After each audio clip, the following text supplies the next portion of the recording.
Hello കൂട്ടുകാരെ, എല്ലാവർക്കും ഹൃദയം നിറഞ്ഞ ഓണാശംസകൾ. ഓണത്തിന് വളരെ പെട്ടെന്ന് തന്നെ ഒരേ അരപ്പിൽ തയ്യാറാക്കിയെടുക്കാൻ പറ്റുന്ന 3 പച്ചടിയുടെ റെസിപ്പിയാണ് ഞാനിന്ന് ഷെയർ ചെയ്യുന്നത്. അതിലേക്കായി വേണ്ട ഇൻഗ്രീഡിയൻസ്: 1 കപ്പ് നല്ല പഴുത്ത ഏത്തപ്പഴം ചെറിയ പീസുകളായി നുറുക്കിയത്, 1 കപ്പ് വെള്ളരിക്ക വളരെ ചെറിയ പീസുകളായി അരിഞ്ഞത്, ഒരു മീഡിയം സൈസ് ബീറ്റ്റൂട്ട് കുത്തിപ്പൊടിച്ച് അരിഞ്ഞത്. ഇനി നമുക്കിതിലേക്കുള്ള അരപ്പ് തയ്യാറാക്കാം. അതിനായി ഒരു 3 പിടി തേങ്ങ ചിരങ്ങിയത് ഗ്രൈൻഡറിലേക്ക് ഇടുക. അതിലേക്ക് 1 ടീസ്പൂൺ കടുക്, 1 ടീസ്പൂൺ ജീരകം, ആവശ്യത്തിന് വെള്ളവും ഒഴിച്ച് നല്ലതുപോലെ അരച്ചെടുക്കുക.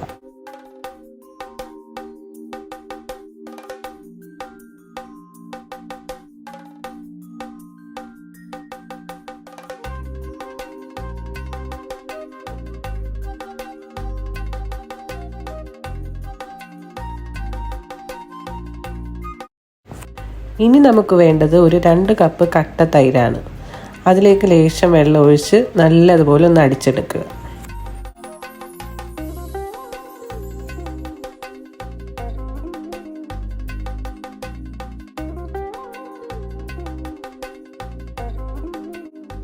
ഇനി ചട്ടി ചൂടാകുമ്പോൾ 1 ടേബിൾ സ്പൂൺ എണ്ണ ഒഴിച്ച് അതിലേക്ക് അരിഞ്ഞു വെച്ചിരിക്കുന്ന ബീറ്റ്റൂട്ട് ഇടുക. അതിലേക്ക് 2 പച്ചമുളകും ആവശ്യത്തിന് ഉപ്പും വെള്ളവും ചേർത്ത് 5-6 മിനിറ്റ് അടച്ചു വെച്ച് വേവിക്കുക.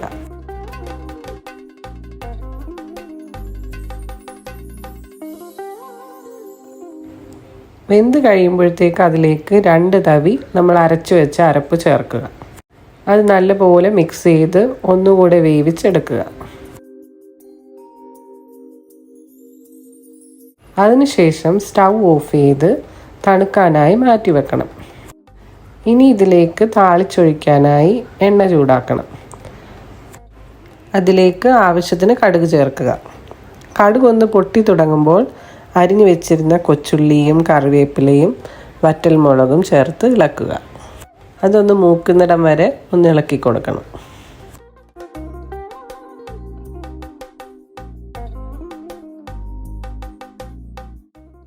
ഇപ്പോൾ കുറച്ച് തണുത്തിട്ടുണ്ട്. അതിലേക്ക് തൈര് ചേർത്ത് നല്ലതുപോലെ ഒന്ന് ഇളക്കിയെടുക്കുക.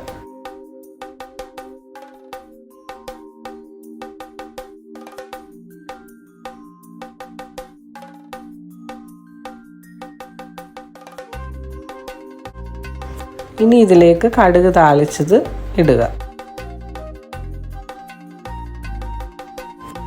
അടുത്തതായി നമ്മൾ ഉണ്ടാക്കാൻ പോകുന്നത് ഇതേ അരപ്പിൽ തന്നെ ഏത്തയ്ക്ക പച്ചടിയാണ്. എങ്ങനെ തയ്യാറാക്കുമെന്ന് നോക്കാം.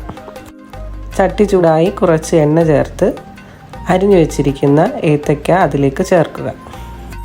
1 ടേബിൾ സ്പൂൺ നെയ്യും ചേർക്കുക. ഇത് ഓപ്ഷണലാണ്. ഇത് ചേർക്കുമ്പോൾ ഏത്തയ്ക്ക പച്ചടിക്ക് കുറച്ചുകൂടി ടേസ്റ്റ് കൂടും. നെയ്യ് ഇഷ്ടമില്ലാത്തവർ ചേർക്കേണ്ട ആവശ്യമില്ല. അതിലേക്ക് 1 ടീസ്പൂൺ മഞ്ഞൾപ്പൊടി, 1 ടീസ്പൂൺ മുളക് പൊടി, ആവശ്യത്തിന് വെള്ളവും ചേർത്ത് 2 പച്ചമുളകും ചേർത്ത് അടച്ചു വെച്ചൊരു 10 മിനിറ്റ് വേവിക്കണം. ഇടയ്ക്ക് അടപ്പ് തുറന്ന് ഒന്ന് ഉടച്ചു കൊടുക്കണമല്ല.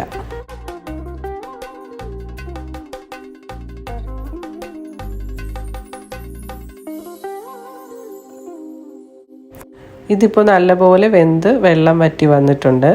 അതിലേക്ക് ആവശ്യത്തിന് അരപ്പ് ചേർത്തെടുക്കുക.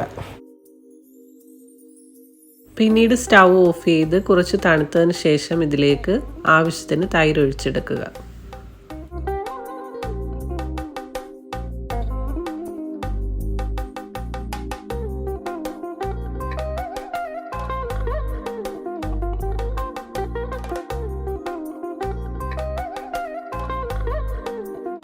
നല്ലപോലെ മിക്സ് ചെയ്തെടുത്ത ശേഷം ഉപ്പ് പാകത്തിനാണോ എന്ന് നോക്കുക. ഉപ്പ് കുറവുണ്ടെങ്കിൽ അല്പം ചേർക്കാം.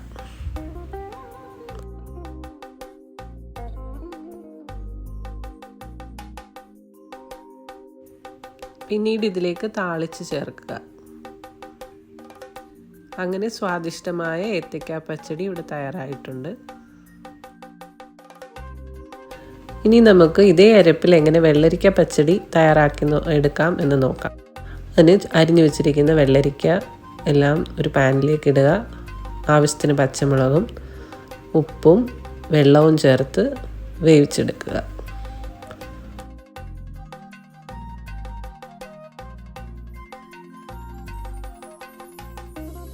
ഇതിലിപ്പോൾ നിങ്ങൾക്ക് കാണാം വെള്ളരിക്കയുടെ കളർ നല്ലപോലെ മങ്ങിയിട്ടുണ്ട്. ഇത് നല്ലപോലെ വെന്തിട്ടുണ്ട്. ഇതിലേക്ക് അരപ്പ് ചേർത്ത് കൊടുക്കാം.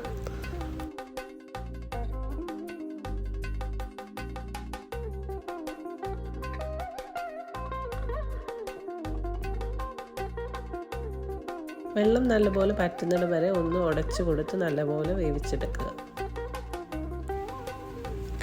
പിന്നീടൊന്ന് തണുത്ത് കഴിയുമ്പോൾ പഴയ പോലെ തൈരൊഴിച്ച് മിക്സ് ചെയ്തെടുക്കുക.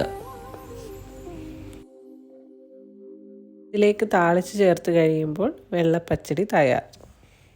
ഇനി ഓണത്തിന് ഒരേ അരപ്പിൽ തയ്യാറാക്കാൻ പറ്റുന്ന ഈ 3 കളർ പച്ചടികൾ തയ്യാറാക്കി നോക്കൂ. നിങ്ങളുടെ അഭിപ്രായങ്ങൾ കമൻറ്റിലൂടെ പറയണേ. എല്ലാവർക്കും ഹൃദയം നിറഞ്ഞ ഒരു ഓണക്കാലം ആശംസിക്കുന്നു.